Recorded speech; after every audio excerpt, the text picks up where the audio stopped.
Aloha, it's Lauren, the Love Angel, joining you here today to talk about a little bit of a touchy subject. And it actually came to me this morning in meditation and breath work and just feeling my body, and also opening up a chapter in this book, which I haven't read for a while, but it's Red Hot and Holy, A Heretic's Love Story by Sarah Beek. And hey, what's up, Lou?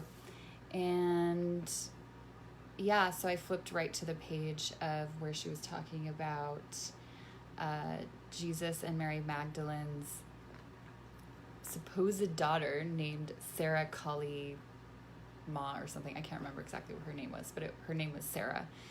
And whether Jesus and Mary Magdalene had a baby or not, that's kind of up for, we could debate that. But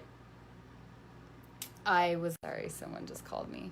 I was going into that story of feeling the Savior, like feeling Jesus. And my past relationship, my ex resembled the Savior so much to me, and he resembled Jesus and the light, and our love was super cosmic, and we went into all these sacred lovemaking portals. And so part of me, wants to mourn that and mourn like the part of me that really wanted to be saved, and like he's not there for me anymore. And I can start mourning the fact that I don't have someone that's going to save me, and how part of me actually really wanted that. And it was really comforting, but it was also really toxic to my well-being to expect someone to take care of my every need, want, and desire, and essentially save me. And when we want someone outside of ourselves to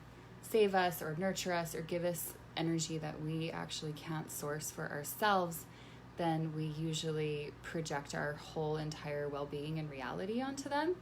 So we will make our well-being their responsibility, and any time that we're not feeling good about ourselves is also their fault. And so what we tend to do is go like, I'm feeling this way because you didn't do this, or I'm going to feel better when you nurture me the way that I need to be nurtured. And so we put all of the responsibility onto our partner to save us, to make us feel better.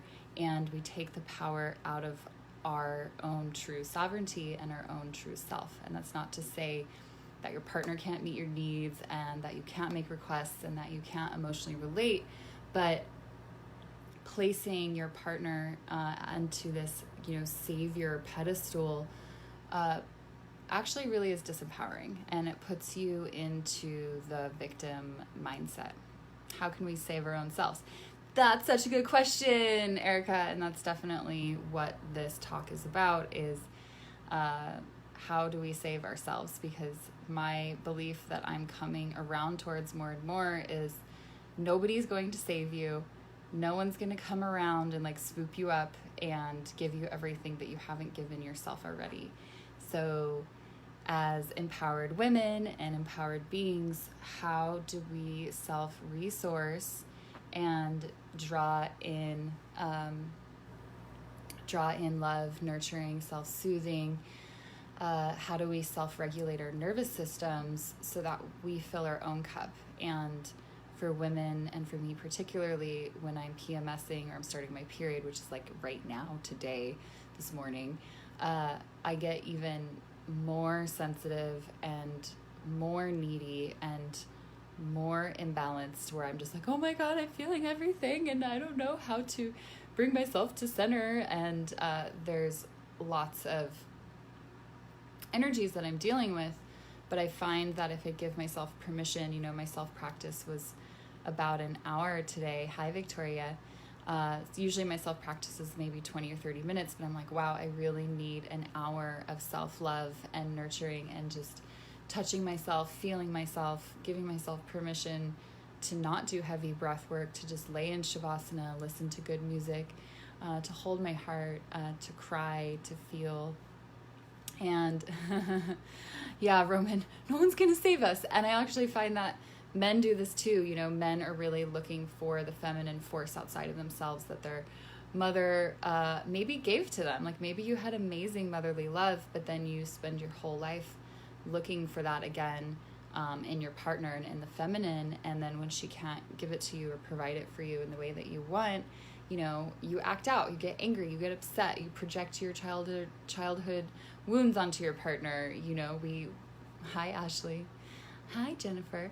So we tend to lash out and act out when we are not fully self-resource beings inside of ourselves, which I think was the core teaching of Jesus anyways, was he was saying, you can be like me too. You don't need to follow me as in that you're less than me, but the kingdom of heaven is also within you.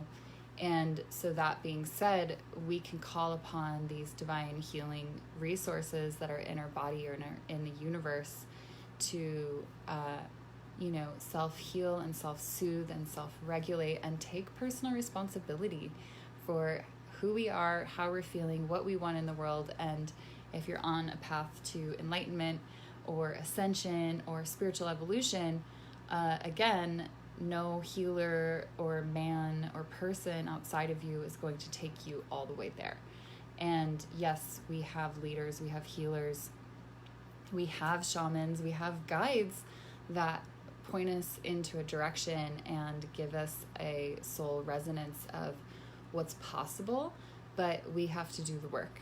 We have to have that commitment. We have to have the tapas, like the fire to do our practice, and the willpower to stoke a fire within us and create that self-gnosis and self-knowledge. And getting a little bit off topic, but kind of looping it to the original story of Jesus and Mary Magdalene. Lou says, I find the sentence, nobody is going to save me, really empowering.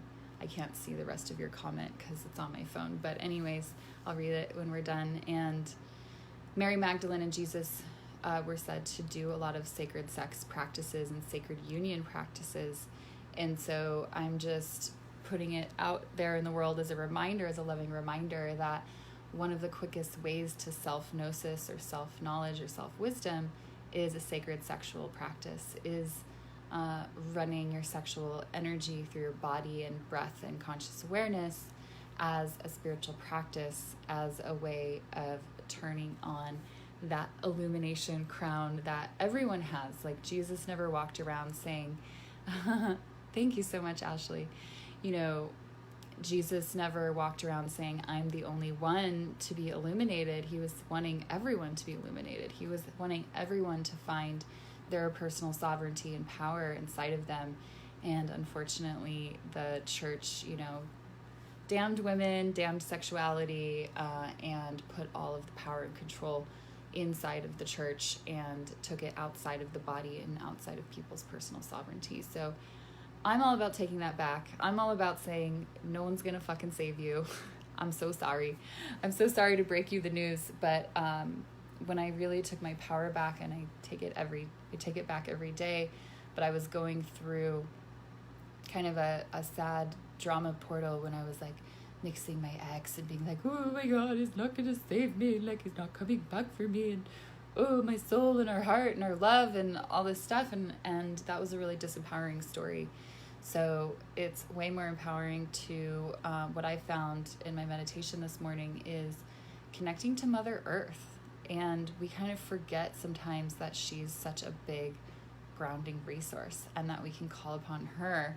And she's all healing and nurturing and can transmute any negativity, and we can lay on the earth. We can give it back to her. We can go on a nature walk. We can take in good nurturance. So spirituality doesn't always have to look like this big esoteric, like I'm trying to access the divine and like, where is it? And how do I find it? It's like, cool, go put your feet on the earth. Go just take in beauty and sunlight, and she will definitely transmit and transform you. So again, not placing our personal power on some deity like Jesus, and that's fine if that's your personal relationship. I don't want to bash people, but I also want to encourage people to take personal sovereignty and take personal responsibility for building a spiritual, sexual relationship with themselves and creating a practice. So that takes willpower, that takes drive, that takes commitment, that takes effort. But then what happens is then we can say, let my will be thy will, let thy will be done, and welcome in grace. And grace is mysterious, it's beautiful, it's available to everyone. It's not linked to a certain deity, but we can welcome in grace when we create a daily practice and a daily, just a daily space where we're being receptive. Hey, Jeremy and Ashu. So we are not going to just get grace by like tuning out and watching TV and being on our phones. We're going to create a spaciousness for grace to come in when we do our daily practice or meditation or breath work, whatever, however we want to relate to our body and actually start to listen. So I think Jesus had a lot of grace. I think he displayed what's possible when we listen and when we go do solo work and we go meditate and we really care about our self-gnosis and having the divine experience in our bodies and not placing our power on an outside source. So tell me your thoughts and tell me your practices. Tell me like what you guys are doing to create and cultivate this spaciousness for your own voice, for your own self-healing, for grace to come in. And what shifts in your life when we just go, holy fuck, like no one's gonna come and save me. And I'm fully responsible for my experience. I'm fully responsible for my emotions. I'm fully responsible for every thought that I have. And how can I be the most self-compassionate person to myself so that I can also be compassionate to other beings? So I hope this helps. This was my little mini download today of what came into my meditation. And feel free to private message me any questions, comments. I would love to have a discussion with you. And my request is just to keep it safe, keep it friendly, keep it curious. And I don't want to get into big debates with anybody, but I'm happy to just share and learn and grow with all of you. So have a beautiful day.